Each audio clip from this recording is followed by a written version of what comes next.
He spoke one sentence, and 12 grown men, men who controlled millions, men who had spent decades clawing their way into that room, went completely silent. Not the polite silence of people waiting their turn, the frozen silence of people who already know they've failed and are waiting to find out what that failure costs them. The clock on the wall ticked. Someone's pen rolled off the edge of the table.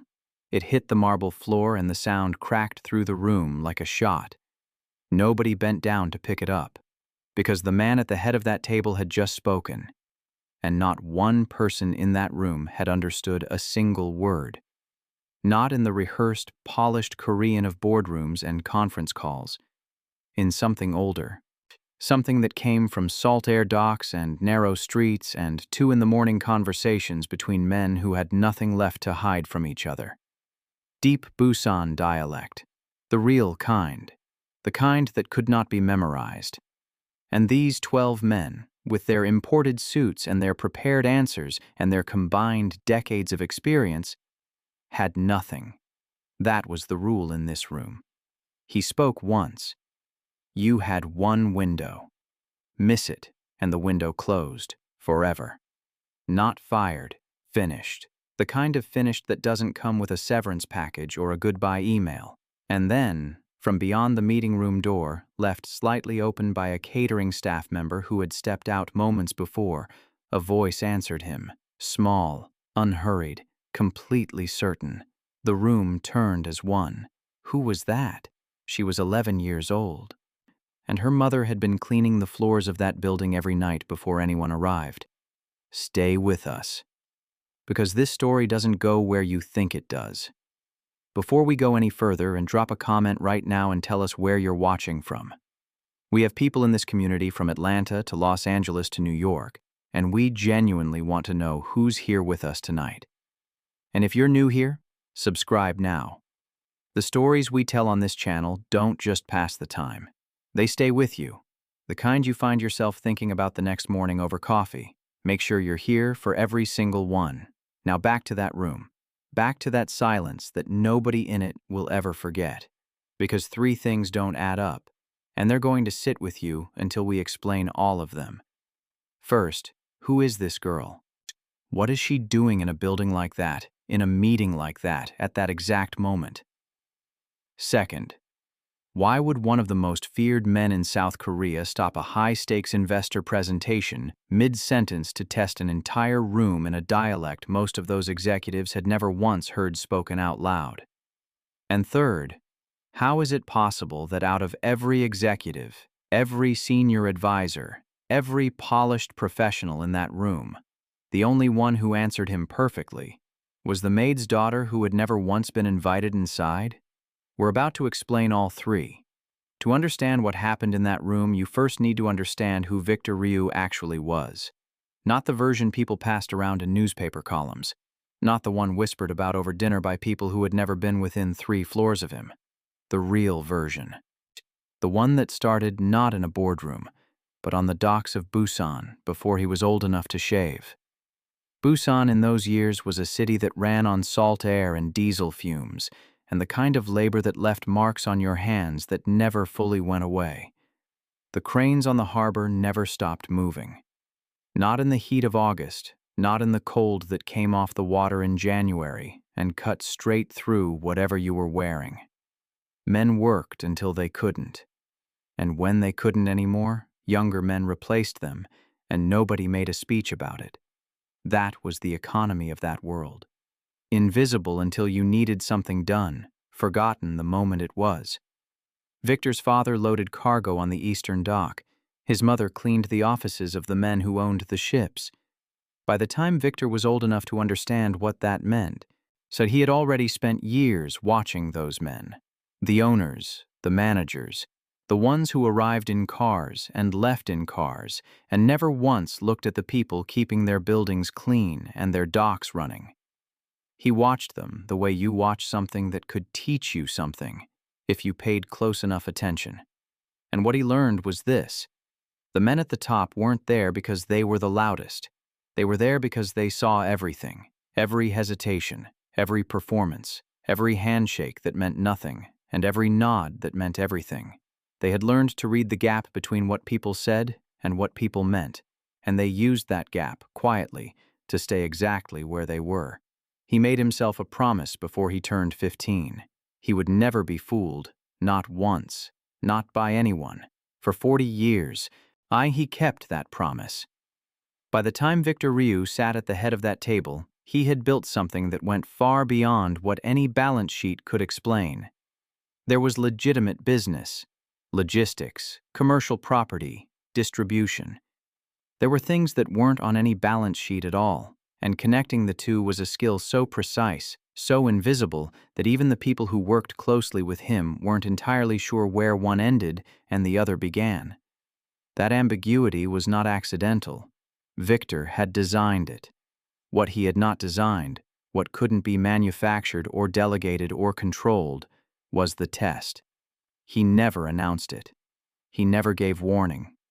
Mid-sentence, mid-meeting, without any shift in his expression or his posture, Victor Ryu would switch, away from standard Korean, away from the smooth, neutral language of business, into the dialect, deep Busan. Not the softened version that appeared in television dramas and made tourists feel like they understood something. The real thing. Spoken in the narrow streets near the old fish market at 2 a.m, between men who had grown up watching the same cranes, who had earned the same calluses, who had nothing left to perform for each other.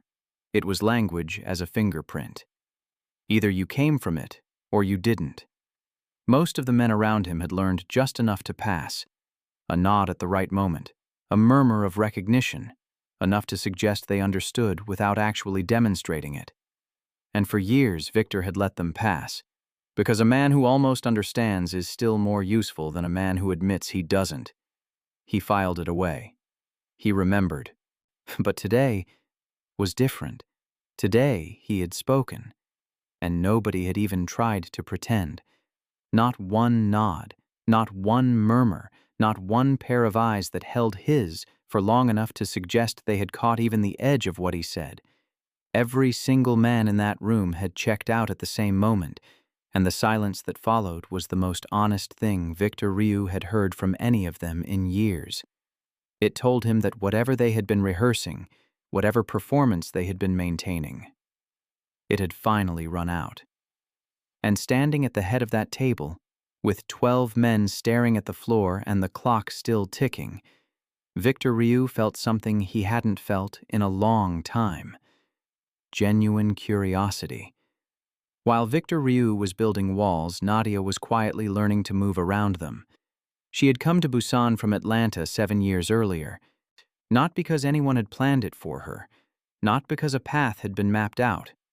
Her daughter, Zara, had been offered a place in a language immersion program at a school in the city's corporate district. A competitive placement, the kind of opportunity that comes once, if it comes at all.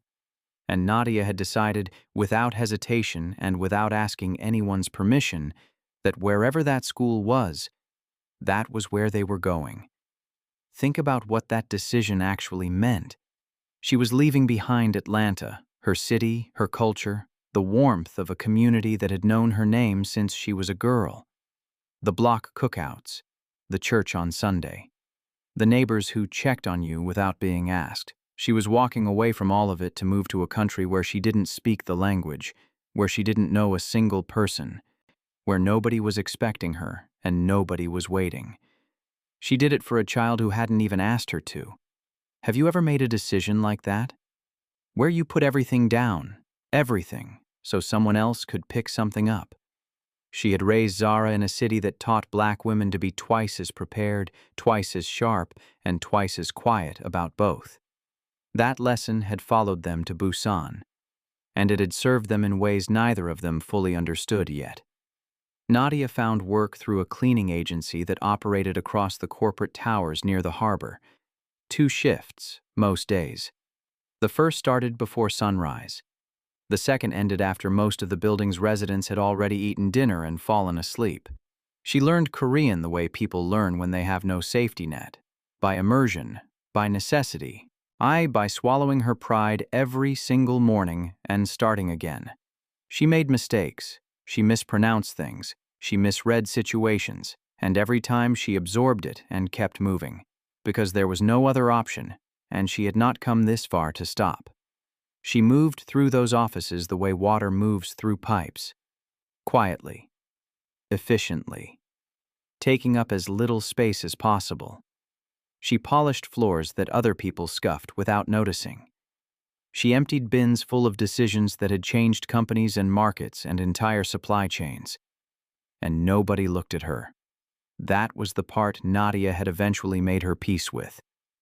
The invisibility. You spend enough time being unseen, and you learn how to carry it. You don't stop feeling it, you just stop letting it surprise you.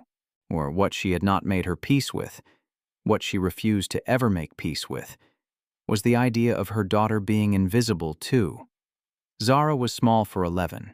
She had her mother's stillness and her mother's patience, and something else entirely that was entirely her own, a kind of deep, watchful attention that most adults spend their whole lives trying to develop and never quite manage. She noticed things. Always had.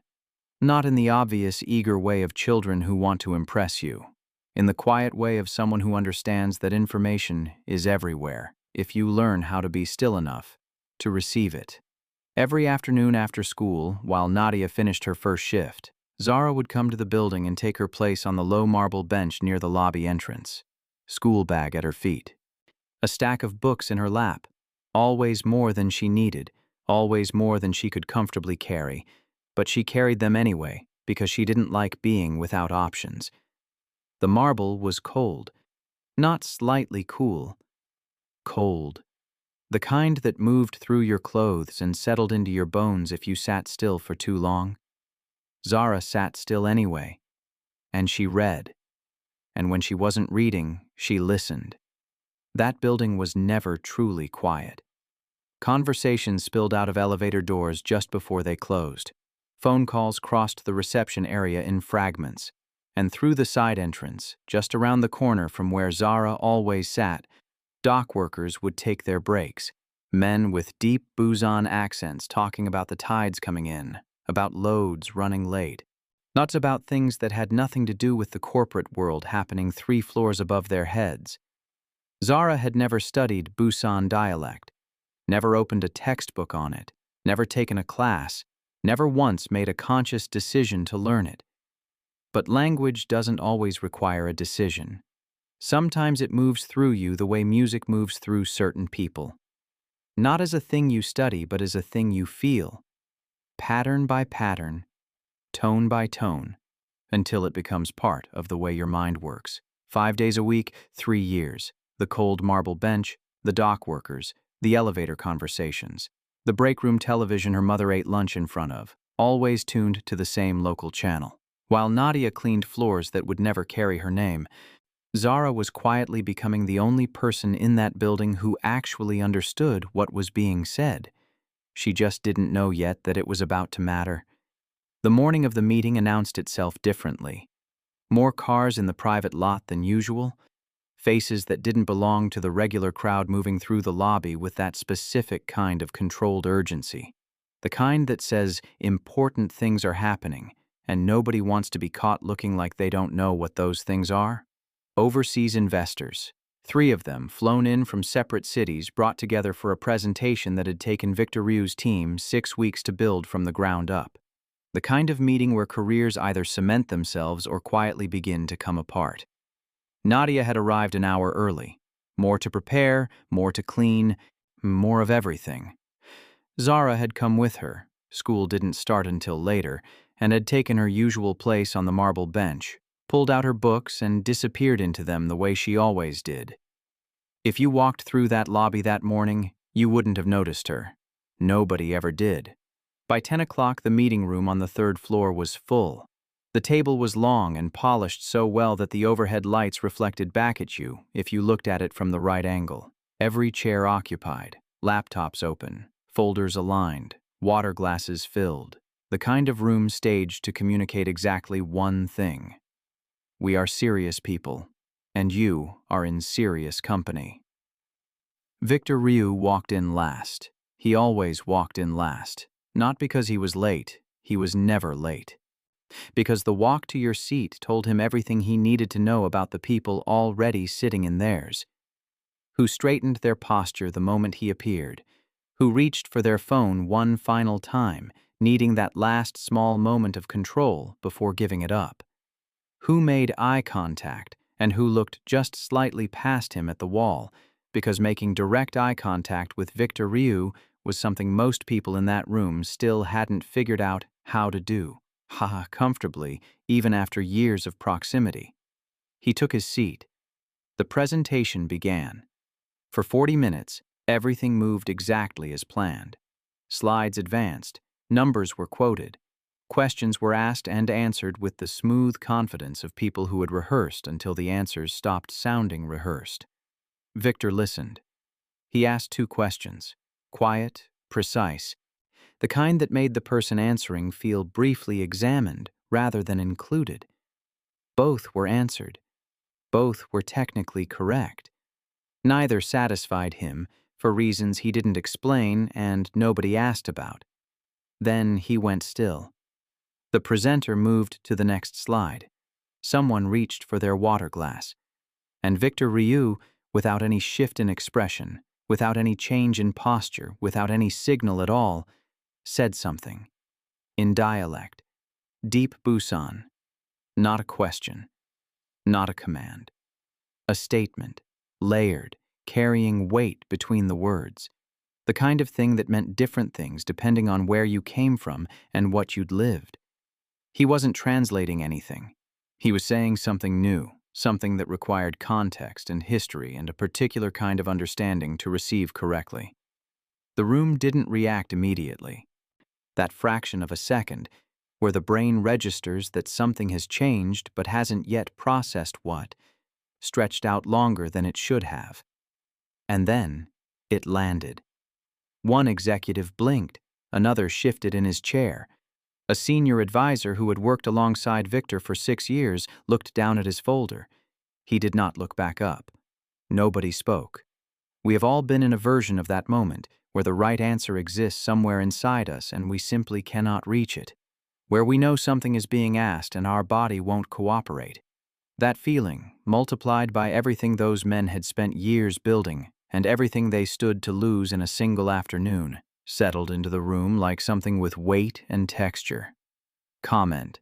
Still here, if you felt that silence. Because it was the kind that doesn't just fill a room. It changes it. 1 second.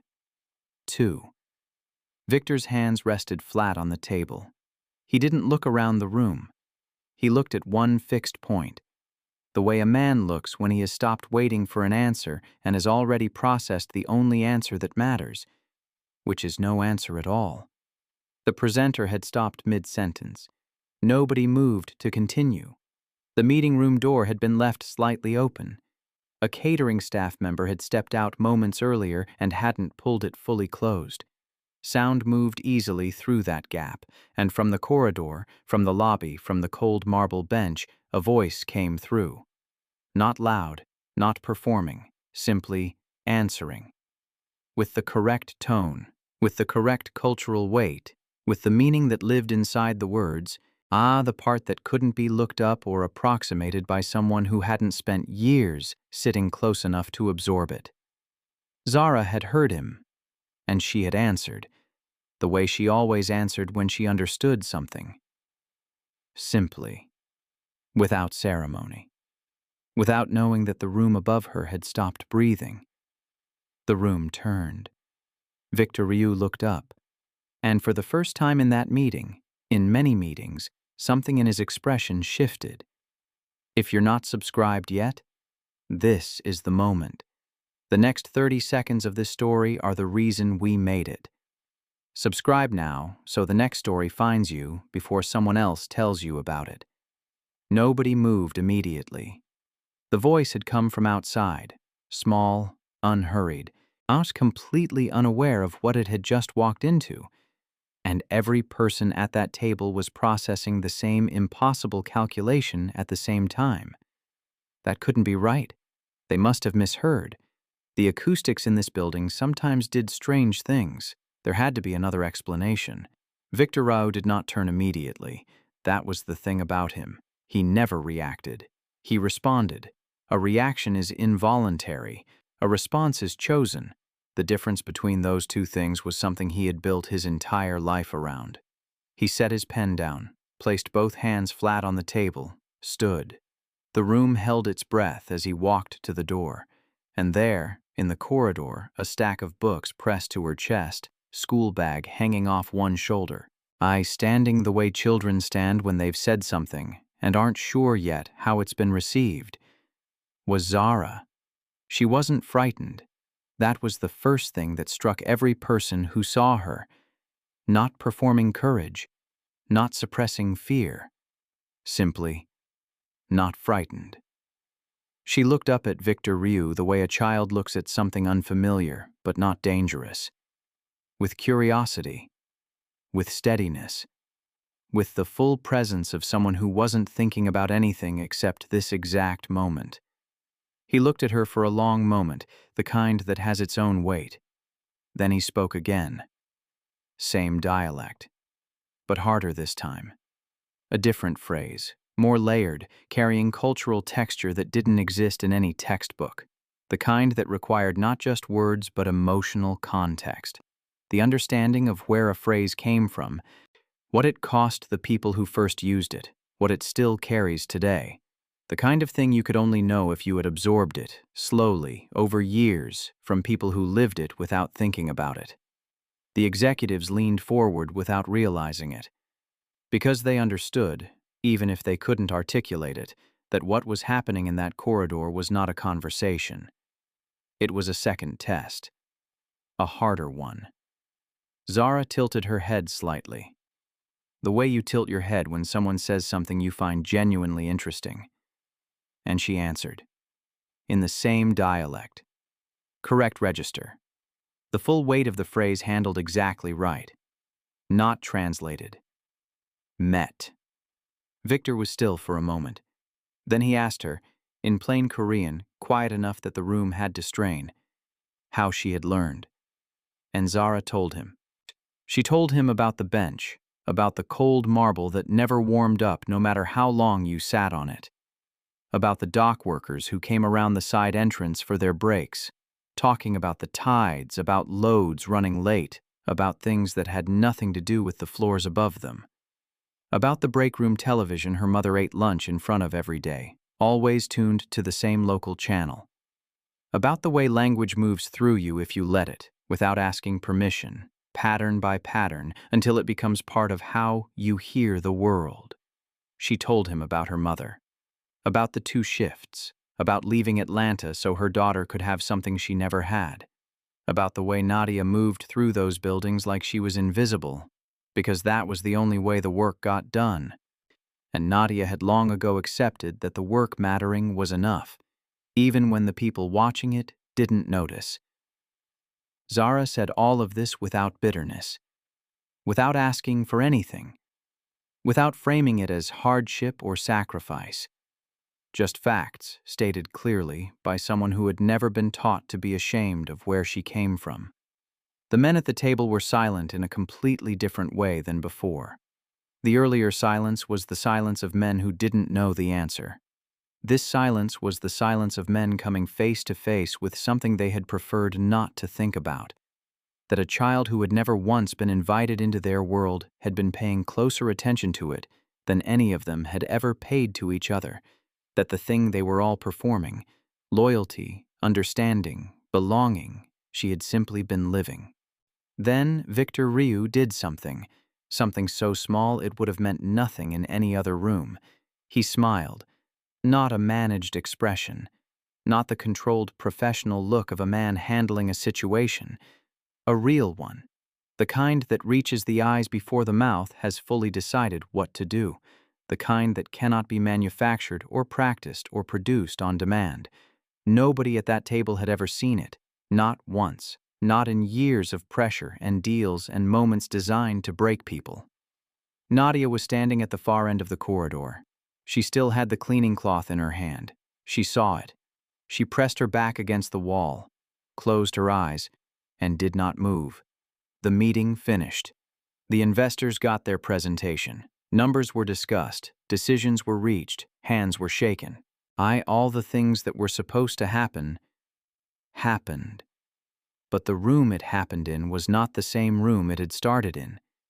Something had shifted in the air.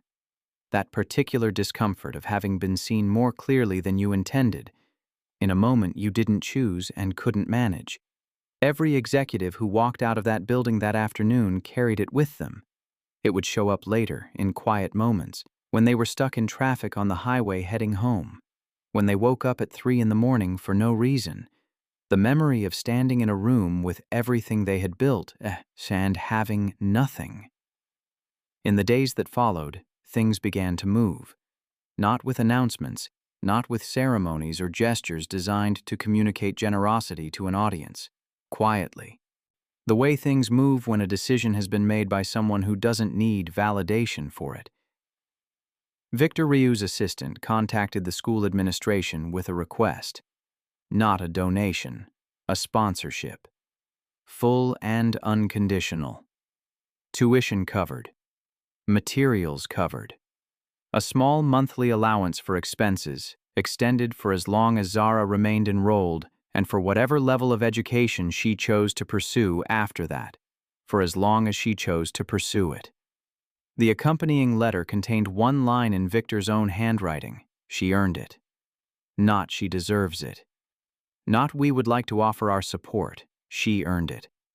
Because that distinction mattered to him more than any other. Charity was something you extended to people you pitied. Respect was something you extended to people who had shown you something real. And Zara had shown him something in that corridor that 12 men with combined decades of experience in his world had failed to show him in a single afternoon. 3 days later, Nadia received a call. She was asked to come to the 4th floor. A floor she had cleaned many times, through many late evenings, without ever being asked to come to it as anything other than staff. She was offered a position. Senior administrative support. Coordinating logistics across the executive floor. The salary was more than 3 times what she had been earning across both shifts combined. She sat in the chair across from the HR coordinator and didn't say anything for a long moment. Not because she was confused, because she needed to make sure she had heard correctly. And because some emotions need a second to find the right container before they can be safely expressed. She said yes. The executives who had been in that meeting room, they weren't fired. Not publicly. Not in any way that made a story out of it. But in the weeks that followed, responsibilities shifted quietly. Roles were restructured. People who had previously been consulted on every significant decision found themselves consulted. Less. Then, less again. In Victor Ryu's world, you were never told when you had failed his test. You simply noticed gradually that the doors you had always expected to open had stopped opening. And by the time you understood why, the conversation had already moved on without you. 6 weeks after that afternoon, Zara started at a new school, further across the city. Further from the cold marble bench and the dock workers outside the side entrance. She took the bus without complaint, the way she had always done everything.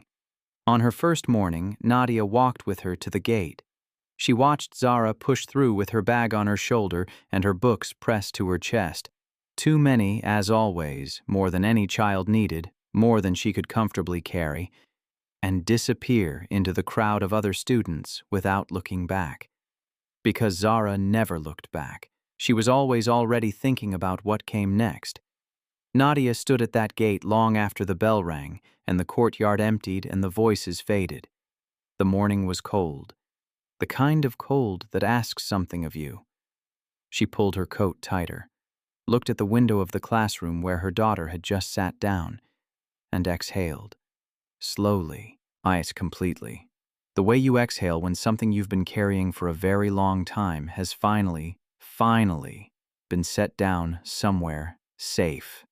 Sit with that image for just a moment before we go. Nadia at that gate, exhaling for the first time in years, because that one slow breath carried everything Every early morning, every double shift, every floor she polished while other people made decisions above her head, everything she had chosen not to say, everything she had chosen not to show, everything she refused to let slow her down, all of it in a single breath going out. We tell stories on this channel because we believe the people most worth seeing are usually the ones nobody is looking at. Nadia was invisible by design. Zara was invisible by accident. And yet, in one afternoon, Zara became the only person in that building who had actually been paying attention the whole time. Now we want to know where you stand. Have you ever been the person in that room who understood something, but stayed quiet because you weren't sure the room was ready to hear it from you? Drop "I know that feeling" in the comments. We mean it when we say we read every single one. And here's the question that splits this community every time we ask it. Some people say those executives got exactly what they deserved. Every resource, every advantage, every opportunity, and they still couldn't show up when it counted. Others say the test wasn't fair, that no one should be judged against a dialect they were never exposed to. Guilty or not guilty? Drop it below. Most people scroll past stories like this one and never stop to think about what it means. Don't be that person. Subscribe so the next story finds you. And if you're still on the fence, tell us why in the comments. That answer always starts the best conversations we have. We're here, we're reading, and we're not going anywhere.